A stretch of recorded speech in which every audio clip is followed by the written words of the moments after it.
Hello दोस्तों, कैसे हो आप सब। मेरा नाम है प्रतीक और स्वागत है आप सभी का एक और इन्फॉर्मेटिव वीडियो में। तो आज की इस वीडियो में मैं बात करने वाला हूँ कॉमन इमेज फाइल फॉर्मेट्स के बारे में। तो कुछ फॉर्मेट्स होते हैं इमेज फाइल्स में, आपने देखा होगा, सुना होगा। तो वो क्या है, ये सारी चीज़ें आज की इस वीडियो में मैं एक्सप्लेन करूंगा। तो अगर आप चैनल पर नए हैं तो चैनल को सब्सक्राइब जरूर कीजिएगा, क्योंकि मैं ऐसी इन्फॉर्मेटिव वीडियोस बनाता रहता हूँ। So without wasting any time जल्दी से वीडियो स्टार्ट कर देते हैं। तो कभी भी हम कोई इमेज क्लिक करते हैं, फोटो क्लिक करते हैं या फिर फाइल डाउनलोड करते हैं, तो कुछ सर्टेन फाइल फॉर्मेट्स होता है इन फाइल्स का। जैसे कि जेपेग हो गया, रॉ इमेज हो गया, या फिर आप कह लीजिए जीआईएफ इमेज है, या टिफ फॉर्मेट है, पीएनजी फॉर्मेट है। ये सारे डिफरेंट टाइप के फॉर्मेट्स है जो एक इमेज में होते हैं। तो ये कहाँ पे यूज होते हैं और इन फॉर्मेट्स का क्या मतलब है, ये सारी चीज़ें मैं आपको आज की इस वीडियो में बताऊंगा। और कुछ आगे इनके ऊपर मैं अगर बात करूँ तो जैसे कि ये मल्टीपल फॉर्मेट्स है। कुछ फॉर्मेट जो है वो स्टैंडर्ड फॉर्मेट्स है, कुछ ओपन सोर्स फॉर्मेट्स है, कुछ जो है प्रोप्राइटरी फॉर्मेट्स है। और आगे अगर मैं बात करूँ तो अनकम्प्रेस्ड इमेज भी होते हैं, इमेज कुछ कंप्रेस्ड भी होते हैं। तो ये सारी डिफरेंट चीज़ें हैं और इन्हें एक्सप्लेन करने से पहले मैं चाहता हूँ कि आप कोई बेसिक इन्फॉर्मेशन पहले जान ले कि इन सब के ऊपर दो मेन फॉर्मेट्स होते हैं, जो कि है रास्टर इमेज और वेक्टर इमेज। अभी रास्टर इमेज और वेक्टर इमेज क्या है। रास्टर इमेज की अगर मैं बात करूँ यहाँ पे, तो raster image actually pixel based image होते हैं। तो उसमें पिक्सल्स होते हैं बहुत सारे, जो कि इन्फॉर्मेशन कैरी करते हैं। जैसे कि कलर इन्फॉर्मेशन हो गया, टोन इन्फॉर्मेशन हो गया। तो वो एक एक पिक्सल जो है, ऐसे बहुत सारे पिक्सल्स होते हैं, और जब हम सारे पिक्सल्स को मिलाते हैं तो एक रास्टर इमेज क्रिएट हो जाता है। वहीं पे अगर मैं वेक्टर इमेज की बात करूं तो उसमें कोई पिक्सल्स नहीं होते हैं, वो पिक्सल बेस्ड फॉर्मेट में नहीं होता है। तो वेक्टर जो है बेसिकली जनरली बेस्ड होता है मैथमेटिकल कैलकुलेशंस के ऊपर। उसमें एक पर्टिकुलर इंफॉर्मेशन होता है। जैसे कि फॉर एग्जांपल अगर मैं कहूँ एक ट्रायंगल इमेज है या फिर एक सर्कुलर इमेज है, तो उसमें क्या होगा, आपको पता है लाइंस है, सर्कुलर है, एंगल्स होगा, डिग्रीज है। तो ये सारी इन्फॉर्मेशन जो है बताई जाती है, वो कैलकुलेशन होता है मैथमेटिकली, और वो इमेज जो है वेक्टर इमेज क्रिएट हो जाती है। अभी वेक्टर इमेज की जो है एक खास बात ये है कि अगर आप छोटे साइज के इमेज को अगर इंक्रीज भी करते हो बड़े साइज में, तो उसमें कोई भी क्वालिटी जो है लॉस नहीं होती है। अगर एक छोटा इमेज होगा वेक्टर इमेज, हम उसे बड़ा भी कर देंगे, साइज भी इंक्रीज कर देंगे, तो भी क्वालिटी का कोई लॉस वहाँ पे नहीं होगा।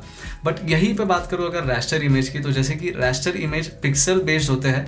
तो आप स्मॉल साइज के रास्टर इमेज को अगर बड़ा कर देते हैं, जूम कर देते हैं, स्ट्रेच कर देते हैं, तो उसमें आपको क्वालिटी जो है वो लॉस हो जाती है बेसिकली। क्योंकि पिक्सल फॉर्मेट में है तो आपको देखा भी होगा आपने कई बार कि आप एक नॉर्मल इमेज जो है अगर जूम करते हो तो थोड़ा सा इमेज ब्लर हो जाता है एक सर्टेन पॉइंट के बाद, और वो जो पिक्सलेटेड इमेज है वो दिखने लग जाता है। तो यही मेन डिफरेंस है रास्टर इमेज और वेक्टर इमेज में, और इन दोनों फॉर्मेट्स के अंदर ही बाकी के जो फॉर्मेट्स है वो कैटेगराइज किए जाते हैं। तो आगे हम अभी बात करेंगे कि जो most common image file formats है वो हम यहाँ पे देखेंगे और जानेंगे कि कौन सा फॉर्मेट किस लिए यूज किया जाता है और कहाँ पे यूज होता है।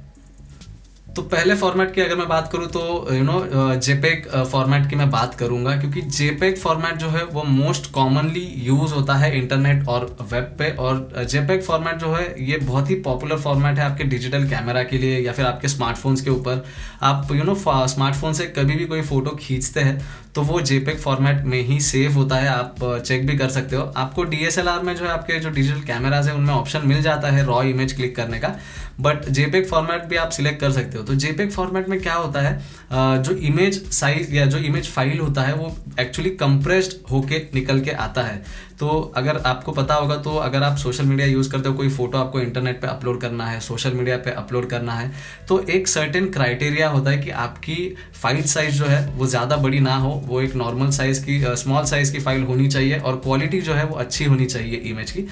तो ये सारी क्वालिटी जो है ये जेपेग फॉर्मेट में या जेपेग इमेज में होती है। तो जैसे कि मैंने कहा कि जेपेग इमेज है जो है, जेपेग फॉर्मेट जो है वो कंप्रेशन के साथ आता है। तो कंप्रेशन की वजह से जो है वहाँ पे आपको थोड़ा क्वालिटी में लॉस ज़रूर देखने मिल जाएगा, बट वो लॉस जो होता है क्वालिटी में वो आपके आइज को नोटिस नहीं होगा। तो आपको इमेज अच्छी निकल के आएगी, क्वालिटी अच्छी ही होती है, बट वो कंप्रेस्ड फॉर्मेट में होती है। तो इस वजह से जेपेग फॉर्मेट जो है एक आइडियल चीज़ हो जाती है, आप वेब पे जो है उसे यूज़ कर सकते हो। तो और मोस्टली क्या होता है, वेब पे जेपेग फॉर्मेट ही ज़्यादा यूज़ किया जाता है, और जेपेग इस वजह से बहुत कॉमनली या फिर कह लीजिए बहुत ज़्यादा यूज़ होने वाला फॉर्मेट है। जेपेग का जो फुल फॉर्म है वो है जॉइंट फोटोग्राफिक एक्सपर्ट्स ग्रुप। तो जैसे कि मैंने बताया जेपेग बहुत ज़्यादा यूज़ किया जाता है। ये जितना ज़्यादा यूज़ होता है उसमें एक डाउन साइड भी है। जेपेग फॉर्मेट जो है, अगर आप इंटरनेट से अगर फोटो डाउनलोड करते हो, एडिट करते हो और फिर सेव करते हो, तो फाइल की क्वालिटी जो है वो थोड़ी सी लॉस हो जाएगी। और अगर आप ये चीज़ बार बार कर रहे हो तो विद टाइम जो है जितनी बार आप एडिट करके सेव करोगे उतनी बार जो है क्वालिटी में आपको लॉस यहाँ पे देखने मिल जाएगा। तो ये एक डाउन साइड है जेपेग की। हालांकि फाइल साइज जो है कंप्रेशन की वजह से अच्छा होता है, फोटो क्वालिटी अच्छी मेंटेन रहती है, बट यही है कि आप जितनी बार रिपीट करोगे ये चीज़, तो फाइल साइज या फिर क्वालिटी जो है वो थोड़ी सी आपको यहाँ पे लॉस हो जाएगी। अगले फॉर्मेट की अगर मैं बात करूं तो वो है रॉ फॉर्मेट। और जैसे कि रॉ फॉर्मेट है तो आपको नाम से पता चल रहा होगा कि वो रॉ फॉर्मेट में ही होता है। तो उसमें क्या होता है, अगर आप कोई एक फोटो क्लिक कर रहे हो अपने डिजिटल कैमरा DSLR से, तो जो सेंसर जो भी इमेज या फिर जो भी इंफॉर्मेशन कैप्चर करता है उसे एज इट इज सेव कर देता है विदाउट एनी प्रोसेसिंग। तो उसमें कोई प्रोसेसिंग नहीं होती है, कोई कंप्रेशन नहीं होता है। तो इस वजह से जो इन्फॉर्मेशन की साइज है वो बड़ी होती है, बहुत ज़्यादा डिटेल इन्फॉर्मेशन होती है रॉ इमेज में। उसी वजह से जो फाइल साइज होती है रॉ फॉर्मेट की वो बहुत ज़्यादा होती है। और रॉ फॉर्मेट जो है बेसिकली आप देख सकते हो प्रोफेशनल फोटोग्राफर्स जो है वो मोस्टली ज़्यादा यूज़ करते हैं, क्योंकि बाद में आप रॉ फाइल को जो है अपने एडिटिंग सॉफ्टवेयर में डायरेक्टली ले सकते हो। एडिटिंग के लिए आप लाइटरूम यूज़ करते हो, कोई और फोटोशॉप यूज़ करते हो, तो उसमें आप अपने हिसाब से फोटो को एडिट कर पाओगे, क्योंकि बहुत ज़्यादा इन्फॉर्मेशन ऑलरेडी अवेलेबल है फोटो में, तो आप कुछ भी चेंजेस कर सकते हो अपने हिसाब से। तो रॉ फाइल फॉर्मेट जो है मोस्टली प्रोफेशनल लेवल पे ज़्यादा यूज़ किया जाता है। और साइज़ जैसे कि ज़्यादा है तो आपको डिटेलिंग भी ज़्यादा मिलेगी इन्फॉर्मेशन ज़्यादा होने के कारण। तो यही है, रॉ फाइल को अगर प्रोसेस कर दे तो वही जेपेग निकल के आ जाएगा। बट आपको अगर बहुत ज़्यादा इन्फॉर्मेशन चाहिए, फाइल साइज अगर बड़ी है तो भी आपको फ़र्क नहीं पड़ता है, तो वहाँ पे आप रॉ फाइल फॉर्मेट में शूट कर सकते हो। अगले फॉर्मेट की अगर मैं बात करूँ तो वो है GIF। और GIF का मतलब है ग्राफिक इंटरचेंज फॉर्मेट।